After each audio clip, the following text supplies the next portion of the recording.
வெள்ளியும் ஒரு இன்வெஸ்ட்மெண்ட்டு தான். கோல்டுக்கு அடுத்த நிலையில் இருக்கிறது. இப்போ அதெல்லாம் தாண்டி போய் காப்பர்லேயே மக்கள் இன்வெஸ்ட் பண்ண ஆரம்பிச்சிட்டாங்க. தங்கம் ஒன்று தான் வந்து உடனே விற்க முடியும், அதுக்கடுத்து வெள்ளி விற்கலாம். காப்பர்லாம் நீங்கள் வாங்கிட்டீங்கன்னா யார்கிட்ட போய் விற்பீங்க? 3 சவரன் தங்கத்தினுடைய விலை என்னவோ அந்த விலை 1 கிலோ வெள்ளி வரணும். 3,42,000 ரூபா இன்னைக்கு இருக்கணும் 1 கிலோ வெள்ளி. ஆனால் இன்றைக்கி 2.80 இருக்குது. 100% நான் சொல்கிறேன், அந்த ரேட்டுக்கு திருப்பி வரும். ஏன் சார் இந்த வாலட்டாலிட்டி ரேட் ரொம்ப ஜாஸ்தியாக இருக்குது? அதாவது இறங்குறதும் ஏறுறதும் ரொம்ப ஜாஸ்தியாக இருக்குது. அது காரணம் என்ன சார்? இப்போ இல்லீகலி வந்து பதுக்குறாங்க அப்படிங்கிற மாதிரியான நியூஸ் வருது. Poland, Kazakhstan, Brazil, Uzbekistan, Indonesia, India, Russia எல்லாருமே வாங்கிட்டே இருக்காங்க கோல்டு. இருக்கக்கூடிய இந்த கடுமையான விலையேற்றத்தை மனசில் வச்சுட்டு இப்போ சாமானிய மக்களுக்கு கோல்டு குரு அவர்களுடைய அறிவுரை இல்லை, 2 விஷயத்தை பாருங்கள்.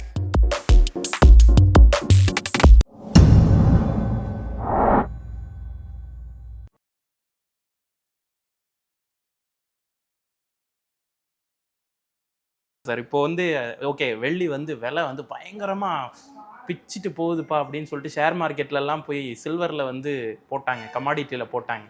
இந்த லாஸ்ட் வீக்கில் சில நடந்த உலக சூழல்களுடைய காரணங்களில் கீழே விழுந்தது பார்த்தோம். அதே நேரத்தில் இங்கே பட்ஜெட்டு அப்போவும் அடி வாங்கினதை பார்த்தோம். இதை வெள்ளியை எப்படி சார் கணிக்கிறது? ஒரு இன்வெஸ்ட்மெண்ட்டாக நம்ம வந்து அதை எடுத்துக்க முடியுமா?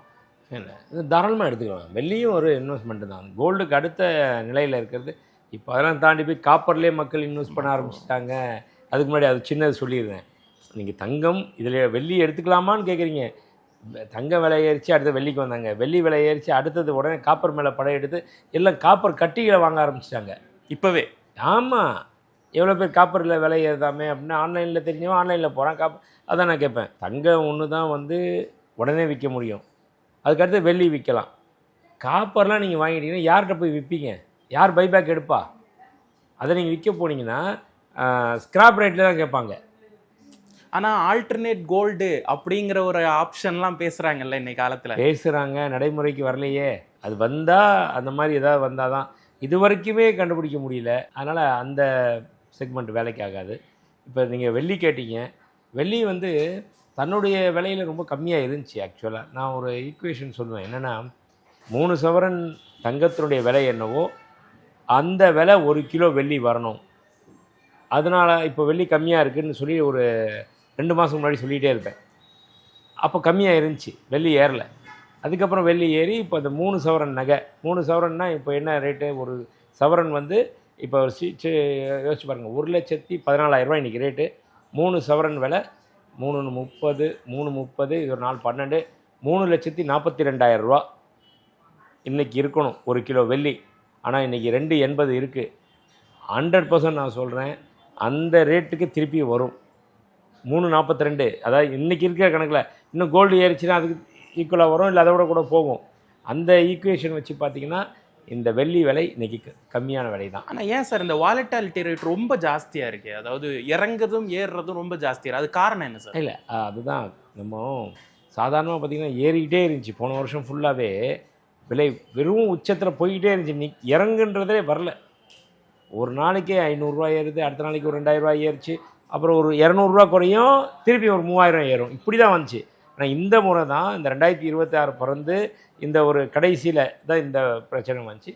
இதுக்கு தான் அந்த அமெரிக்காவுடைய ஃபெடரல் தன்னுடைய இன்ட்ரெஸ்ட்டு, MCXயில் ஒரு கேம் போச்சு, அதுக்கப்புறம் ப்ராஃபிட் புக்கிங் பீரியடு, இது எல்லாமே ஒட்டுக்கு வர வர வர தான் இந்த மாதிரி ஒரு அப்ஸ் அண்ட் டவுன்ஸ் நிறைய. இப்போது நம்ம வந்து ரெகுலர் மார்க்கெட்டை பற்றி பேசிகிட்டு இருக்கப்போ இங்கே நடக்கக்கூடிய இந்த ஏற்ற இறக்கங்கள், விலை உயர்வு, சாமானிய மக்கள் பாதிப்பு, இதுக்கும் இப்போ இல்லீகலி வந்து பதுக்குறாங்க அப்படிங்கிற மாதிரியான நியூஸ் வருது. ஸோ அதுக்கு மறைமுக தொடர்பு இருக்கா சார்? அந்த மாதிரி கிரைம்ஸ் நடக்கிறதுனால நமக்கு இன்னும் இந்த விலை ஏற்றங்கள்லாம் அதுக்கு தொடர்பு ஏதாவது இருக்கா? இல்லை, அப்படி எதுவும் கிடையாது. பதுக்கிறதுனால விலை ஏறுது அப்படின்றது தவறான ஒரு இது. ஏன்னா ஒரு சாமானிய மக்களோ ஒரு ஜுவல்லரியோ அந்த மாதிரி விற்று அதனால் விலை ஏறுது அப்படின்றது கூட தவறான கணிப்பு. பல நாடுகள் வந்து தங்கத்தை வாங்கிட்டே இருக்கு. அதுதான் அவங்க வாங்குறது தான் மிகப்பெரிய அளவு. ஒவ்வொரு நாடும் போலந்து பார்த்திங்கன்னா 90 டன் வாங்கியிருக்காங்க அந்த போன வருஷம் மட்டுமே. என்ன சார் பண்ணுறாங்க?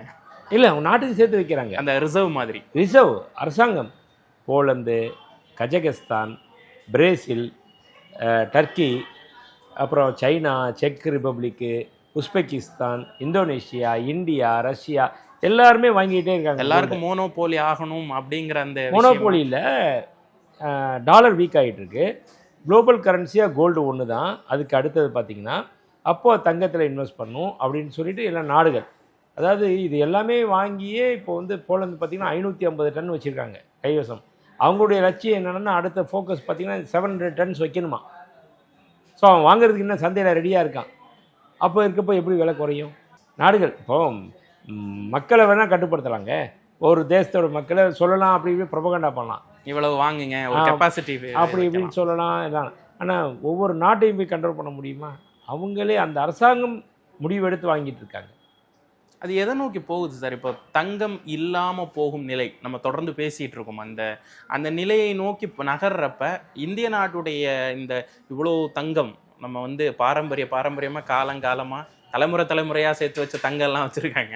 ஸோ எந்த நிலைக்கு நம்ம நாடு அந்த தங்கம்ங்கிற ப்ராஸ்பெக்டில் எப்படி இருக்கு இப்போ? இல்லை அப்படியே போனால் கூட நாம் அதை பற்றி கவலைப்படணுன்ற அவசியமே இல்லை. ஏன்னா நம்மள்கிட்ட வந்து உலகத்திலே பணக்கார நாடு நம்மளாக தான் இருப்போம். அமெரிக்கா வந்து 8133 டன்னு கைவசம் வச்சு வேர்ல்டுலேயே நம்பர் 1 இருக்கான். ஆனால் அவன் மக்கள்கிட்ட கூட்டி கழிச்சு பார்த்திங்கன்னா இவ்வளோ நகை இல்லை.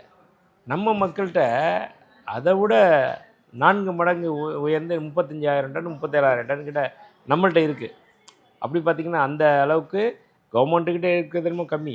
880 டன்னு நம்ம வச்சுருக்காங்க நம்ம இது கவர்மெண்ட்டு. ஆனால் நம்ம மக்கள்கிட்ட 35,000 டன்னுக்கு மேலே இருக்குது. அதனால் நிச்சயமாக ஒரு காலம் வரும்.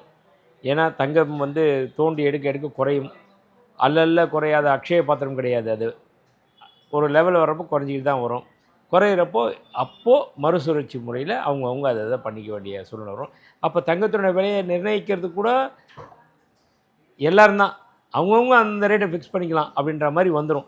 இந்த காமனாக இன்றைக்கி இருக்குது பாருங்கள், வேர்ல்டு ஃபுல்லாக ஒரே ரேட்டு, அது கூட வராது. டிமாண்ட் அண்ட் சப்ளை பொறுத்து ரேட்டு ஏறும்.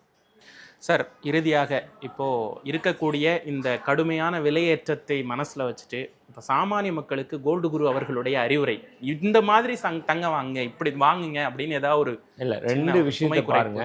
பணத்தை கொஞ்சம் கையில் வச்சுருந்தா இப்போ இருக்கிற ரேட்டு கம்மியான ரேட்டு, இதுவே இருக்குமான்னு தெரியாது யாருக்கும். அதோட அடுத்த விஷயம் திடீர்னு ஏற ஆரம்பிச்சிடும். அதனால் கையில் பணம் இருந்துச்சுன்னா அதில் கோல்டு இன்வெஸ்ட் பண்ணுங்கள். 1. 2வது, பணமும் கையில் இல்லை அப்படியா, ஒரு நகை சேமிப்பு திட்டம் போடுங்க. கோல்டு ஆவரேஜ் ஸ்கீமு அது மாதிரி போட்டு கொஞ்சம் கொஞ்சமாக, அதாவது கிராமாக வாங்குங்க, அரை கிராம் வாங்குங்க, இல்லை ஒரு குண்டுமணியாக வாங்குங்க. ஆக மொத்தம் சேமிக்கும் நம்மளுடைய சேமிப்பு பழக்கத்தை விட்டுற வேணாம். அதை தொடர்ந்து கொஞ்சம் கொஞ்சமாக வாங்கிட்டு இருந்தால் அட்லீஸ்ட் வருஷத்துக்கு ஒரு 2 கிராம் வாங்கினா கூட அவங்கவுங்க சேமிச்சுக்கிட்டே இருக்கலாம். அதனால் அந்த நகை சேமிப்பு திட்டம்னு இருக்குது, அது எல்லா கடையிலுமே இருக்குது. அந்த மாதிரி போட்டு வாங்குறது நல்லது. ஐயோ விலை ஏறுதேன்னு பயந்துட்டு வாங்காமல் விடுறதும், இந்த சேமிப்பு இல்லாமல் இருக்கிறதும் நம்மளுடைய பொருளாதாரத்தை கொஞ்சம் குறையும். உங்களுடைய இண்டிவிஜுவல் பொருளாதாரம் நான் சொல்ல வருது. அதனால் அந்த மாதிரி ஒரு முடிவு எடுத்து சிக்கனப்படுத்தி சேமித்தா என்றைக்குமே நம்ம அதை தப்பிச்சிடலாம். தங்கம் குறித்து நிறைய விஷயங்கள் எங்களோட பகிர்ந்துக்கிட்டீங்க. ரொம்ப நன்றி சார். நன்றி.